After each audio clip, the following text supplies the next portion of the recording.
unfolds beneath the surface, consuming, confusing. This lack of self-control I fear is never ending, controlling. I can't seem to find myself again.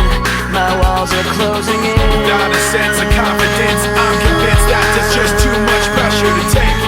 I felt this way before, so insecure. Crawling in my skin, these wounds, they will not heal. Fear is how I fall, confusing what is real. Discomfort endlessly has pulled itself upon me, distracting, reacting. Against my will I stand beside my own reflection. It's haunting how I can't seem to find myself again.